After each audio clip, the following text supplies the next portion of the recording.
All right, welcome everyone. It is me.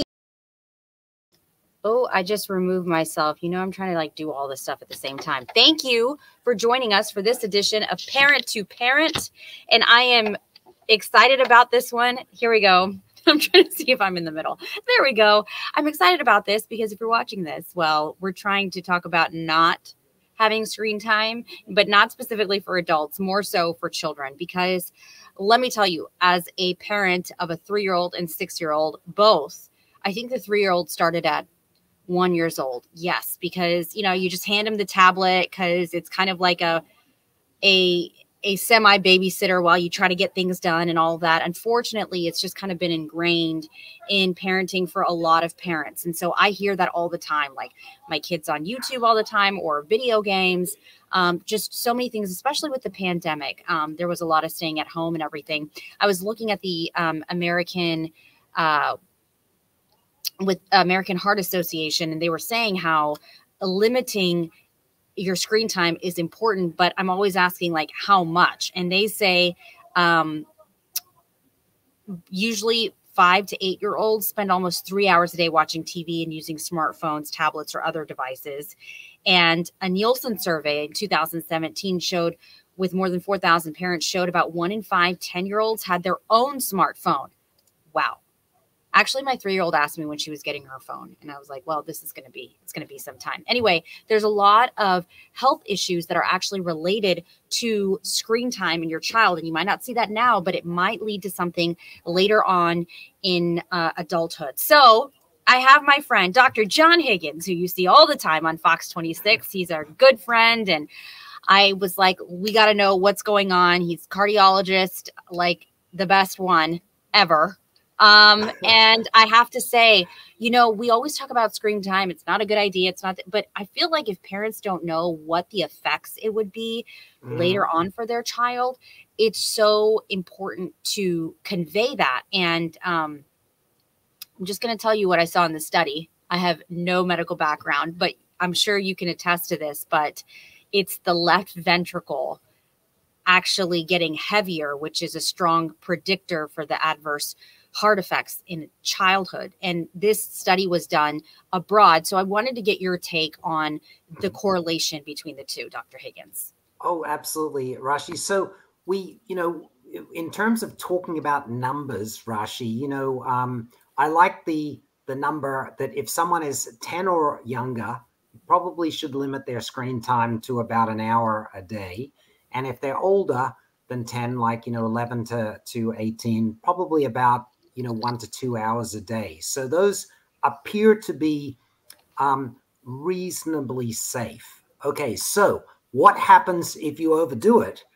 And there are both short-term effects and long-term effects. So the short-term effects are going to be things like, if you're on the screen, you're not going to be exercising, okay? So that means you're going to be gaining weight. You're going to be more likely to be anxious and stressed out, because we know going outside and playing actually is a great de-stressor. We also know that, you're not going to be socializing with real people, and kids can actually become a little bit antisocial, and, not to mention getting stressed out and depressed, because often when especially if they're using social media, they kind of get that envy, oh, someone else has got a much better life. They've got this and that. They're more attractive and all of those things. So those things actually affect their self-image, and they actually can feel like they're inadequate as well. So finally, sleep. We know that if someone is using a screen within the last 2 or 3 hours before bedtime, they are not going to have as sound a sleep. So those are some of the things that happen short term.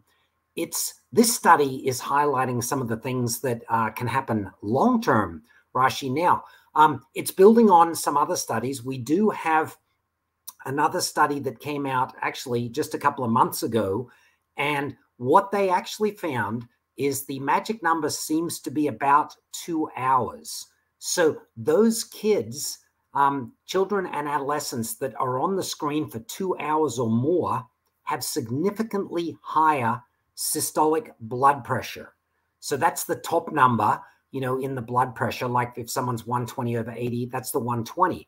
And they actually found that it was a dose response. So the more screen time, the more that number went up. At about 2 hours, it's already gone up about 2 millimeters mercury. Now, you might say to yourself, well, 2 millimeters mercury, that's not much. But actually, we know that each millimeter of mercury that it goes up can increase the risk of heart attack and stroke, increase your chance of developing blood pressure earlier. And as we have now shown in this new study, it actually, the heart, because it has to pump against a higher blood pressure, the muscle gets thicker. The muscle wall of the heart gets thicker. And we don't like that because, when you've got a heart that's working harder, that's more stress on the heart. The heart muscle gets stiffer and a bit thicker, and it doesn't relax as well. So even when these people are sleeping, their blood pressure is a little bit higher than someone that doesn't have these effects. Other things, Rashi, that have been shown long-term, in addition to higher blood pressure, is obesity, higher rates of diabetes, higher rates of bad cholesterol, and of course, lower rates of good cholesterol because, they're not exercising. We know that HDL good cholesterol goes up when you exercise and get outside. And then, when you add all of those cardiovascular risk factors together, that is, basically someone who's on a higher trajectory to premature coronary artery disease, premature strokes, premature peripheral arterial disease, not to mention, living with a life of chronic disease at an earlier age, dealing with diabetes, for example, or dealing with high blood pressure. And as we talked about before, the stress, anxiety, and depression, that can also, lead to people, wanting to commit suicide too. So there's a lot of things. Now, I'm not one of those people that says, okay, ban them, Yeah.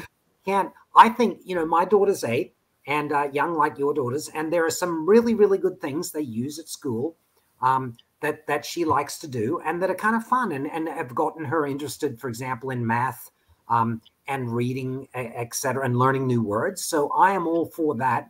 But what we try to do is we try to break it up so that at any one time she's not on the screen, more than about 15 minutes together. And we always will kind of do something else, whether it be reading or going for a walk.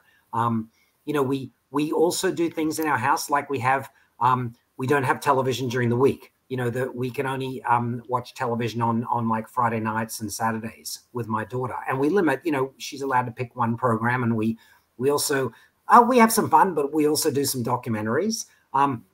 We also have times where we limit the amount of screen time. So like, for example, we may say, okay, my wife and I, my daughter, again, she's 8, so she doesn't have her own phone or anything.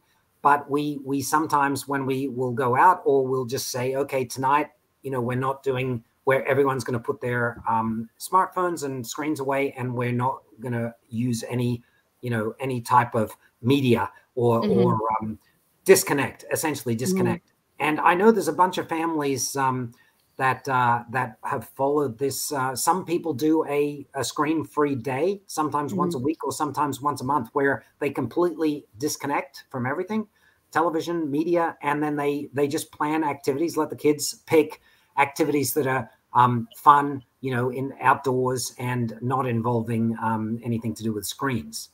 And so I think those are some strategies. And of course, just leading by example as parents, not always looking down at your phone and getting out. I try to get out with my daughter for a walk every day, and she's got a Fitbit, and she can monitor her steps as well. And we always shoot for. Of course, she has a Fitbit.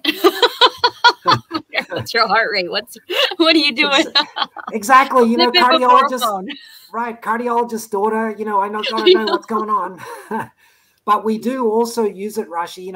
I'm very careful about her sleep. The guidelines for someone of her age are, 9 to 11 hours. And you'd be surprised. I mean, at some of the schools that she's been at, I've been surprised. Some of the kids really skimp on the sleep. They're posting things and telling my daughter that they were up till, 10 or 11 o'clock and this and that. And I mean, this is a really, really important thing. So we monitor, obviously on on Friday nights and Saturday nights, she's not getting as much sleep, but during the week, she gets more, and she's still averaging in that 9 to 11 hours. And that's very, very important for heart health as well, and for keeping your blood pressure low to get a good night's sleep.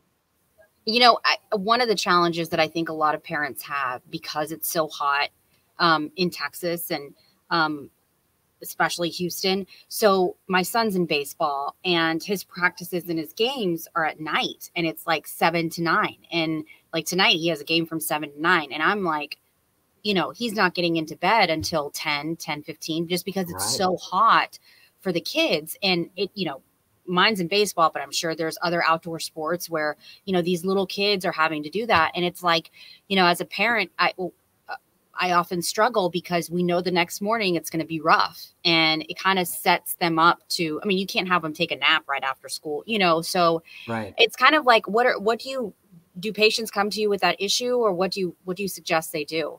I look at it like a bank account, Rashi, with sleep. There are obviously going to be some nights, like you said, my daughter has things, she has piano practice some nights, and she's up, doesn't get back later from that.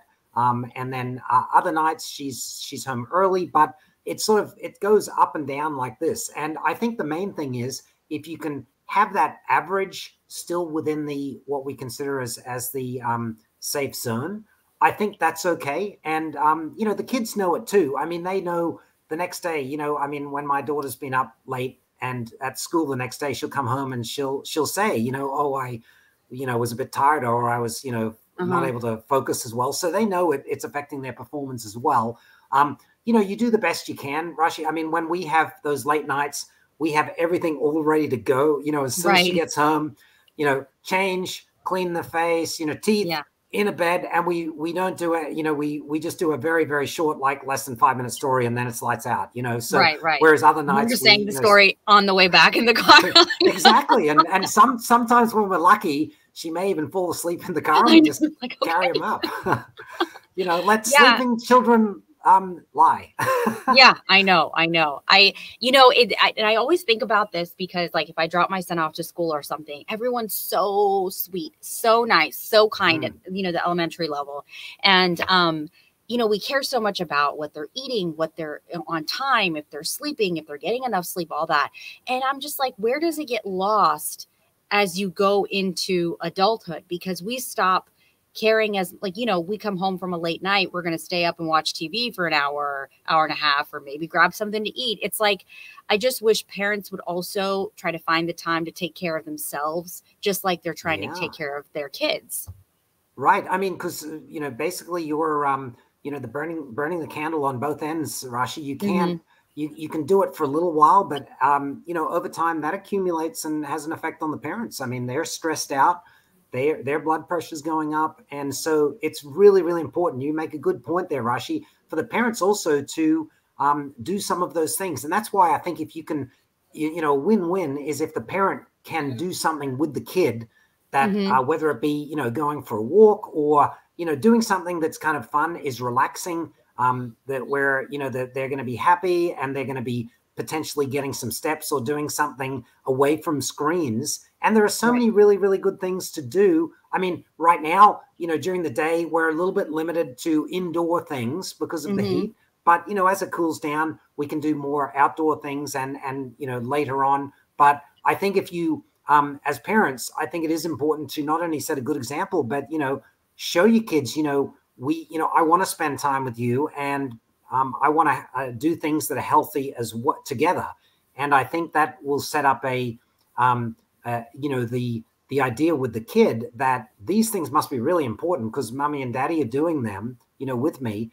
And this is the sort of thing that I need to continue, and make sure that, when I'm at school at recess, I don't, sit down and, just chat with the other kids, but rather, go walk around and chat with them and be active, because it looks like that's really, really something that's important, because, I do it with my mom and dad at home. So it must be important, rather than, if the kid just sits down with you on a computer at home, then they'll think, oh, well, you know, that's great. Let's just do that at school, you know, as well. Mm-hmm. And which is precisely what we don't want to do. But the good thing is in Texas, most of the schools do make sure that kids get outside and, or at least on those really hot days, Rashi, you know, do activity inside in the gym, in the air conditioned gym. So that's one good thing about Texas is I think we've got to focus on activity with the kids. And, you know, they should be at least an hour activity per day for kids. But that screen time, Rashi, you know, I think that's a good rule of thumb. Under 10 years of age, you should limit it at about an hour, and over 10, no more than 2 hours, you know, 1 to 2 hours, because it looks like at 2 hours is when things start to have a really, really negative effect, and they add up each day. They add up. And, you know, you can, obviously that's going to vary each day. I mean, some days it might be, they might have only 15 minutes or 20 minutes. Other days it might be, you know, on the weekend, it might be closer to the 2 hours, but try to get it so that average is still under 2 hours for the screen for most kids, and preferably for the younger kids under 1 hour. And, you know, have fun, you know, you can still have fun books with them and do other fun things, drawing, painting, you know, those things. And, you know, there's also some studies showing that if they're really, really focusing, they can run into problems with their eyes later on too, Rashi, you know, with, you know, higher incidence of glasses and glaucoma and other issues with the eyes. So we want kids to make sure they break it up. You know, they don't just look at the screen for a whole like 2 hour slot, making sure that they break it up and, you know, whether it be go outside and kind of stare off into the distance or go for a walk, but having a little bit of breaking it up a little bit so that it's not all concentrated. Yeah, definitely. No, and I'm always trying to look for solutions because I know that it's so easy to just, you know, have your child just watch TV, watch a movie or whatever. But one of the things that you said, I know that the Fitbit, we were laughing about it, but I think that that's such a great idea because you can almost like, it's like, look at how many steps I got in. How many steps did you get in today? And how many could you get in? Because you want them to independently be wanting to do things other than screen time instead of us always saying as the parent authority figure, like, no, you can't watch the movie or let's do this instead, you know, that kind of thing. So right. Yeah, I think that that's awesome. Oh, totally. And Rashi, one little thing my wife and I have started doing, I just thought I'd share because we didn't get this idea. A colleague at my wife's work gave her this idea, and it's really, really working. So what we did is we bought a roll of those tickets. You know, those tickets you get like at fairs and stuff. So my wife bought a whole roll of those, and each ticket basically is worth a quarter, you know, 25 cents. So what we do is each time my daughter does something that we want her to do. For example, if she gets her 10,000 steps a day, if she reads, you know, a chapter in a book, I mean, those things that we consider, you know, non-screen healthy things, she earns one of those tickets. And so, you know, the other day, like she got up to 40 and there was this cute little dog that she wanted. It's a dog for her American Girl doll. And I thought you were like an actual dog. I'm like, I'm not ready to take up this responsibility. Oh yeah, definitely. Yeah, no, it's a and she wanted a parrot. And yeah, no living pets. Yep, that's no living pets. I know. Bad idea. Let's stop this. Right. And so she, you know, she really wanted that, and it was $10 on Amazon, and so she, you know, worked on all of the things. And she saved up her 40 tickets, which was $10, and she cashed them in. And so we're using this as this reward system to inspire her to do those things that, you know, we want her to do that are really, really good habits. And, you know, she doesn't get any, of course, you know, when she's watching something on television, whereas, you know, she could be getting 2 or 3 if she's doing something, and she's starting to really get into that. And I think having some sort of a reward for the healthy behaviors that they're doing can be a good way to get those kids into healthy habits. You know, if they're not ordinarily if they're just gonna say, no, I don't like that, you know, but if they are getting something, sometimes and they really want something, that's just an idea anyway. And we found it to be very helpful.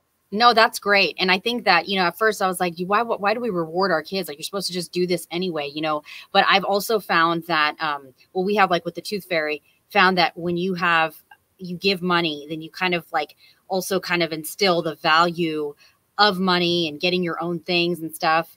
I just quickly share, like, I had to give $7 to my daughter's school so that she could have her Chick-fil-A for whatever. And I didn't have that. So my son goes, Mommy, if you want to borrow, you can. And I'm like, thanks. So he brought out his little, solar system wallet. Took out the money. Like it was all ones. And I was like, thanks. Yeah, no, it's great. Hey, they're learning about budgeting and money. Budgeting no, it's real world experience. My mom out in a pinch. Yeah, no, I love it. Exactly right. Exactly yes. right. But well, thank you so much, Dr. Higgins. I appreciate it. Is there anything else you wanted to add? Sorry, I didn't mean to cut you off. Oh, no, that's okay. I would just say, the important things are you've got to monitor it. So, I think it's dangerous, for example, if you just give your kid an iPad in their room or have their own TV in the room. I think that's dangerous. They're going to just use it unrestricted. I think you've got to monitor it, particularly for the younger kids. And I think you've got to, lead by example. So that means, you can't be every moment, staring at your screen on your phone. You've got to be showing the kids, what is considered healthy behavior, eating health. That's everything from eating healthy to exercising healthy as a family and sleeping healthy and making sure that they understand that, doing those things will not only be heart healthy, but will, set you up so that you can do more things during the day. You can be better at sports, you can be better at school and just a better overall mood and have more fun. So there's really, really powerful short-term and long-term, to be living a healthy life with lower blood pressure and a heart that is not as heavy as was the case in this study. And by the way, Rashi, this study, the kids that were very sedentary. I also noticed, this was like kids that were basically not doing any activity for 6 hours to 9 hours a day. Wow. That's a lot of sitting. Yeah. And I would just add that some studies have actually shown that prolonged sitting is almost as bad as smoking in terms wow. of heart disease. So the other nice thing about these little devices that you can wear, Rashi, is that they will often buzz as a reminder each hour so that you don't sit for 2 hours or 3 hours in a row. They'll buzz you and they say, hey, you haven't got your 150 steps or whatever you want to set it to. And my daughter, she'll get up and she'll walk around and, she, like you said, when you get the 10,000 steps, you get the little reward thing coming up on it. So it's a really great incentive for kids. And, you may not think kids will get into it, but they really, really get into it, especially if their parents are into it too, So I think about, they're like they're mini me. So, treat them, like a little bit of a mini me as a grown up, and they're a lot more mature and they know a lot more than you think they do. And they will rise to the occasion. If you set them that goal, you'll be amazed. They will often go beyond what you set them. That's great. And I just want to really quickly reemphasize that number, the 2 hours. Can you just reemphasize that real quick?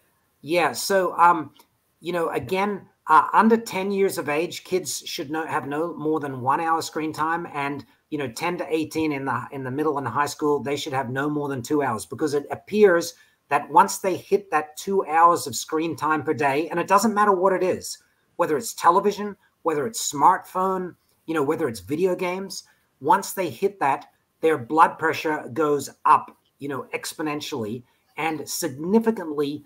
2 hours, it goes up 2 millimeters of mercury, and it keeps going up. It's a dose response. So the more hours those kids that are doing more hours than that, their blood pressure is going even higher. So it's really, really important. You don't want to be anywhere near that 2 hours per day. So keep your kids away from that. You've got various ways of monitoring it.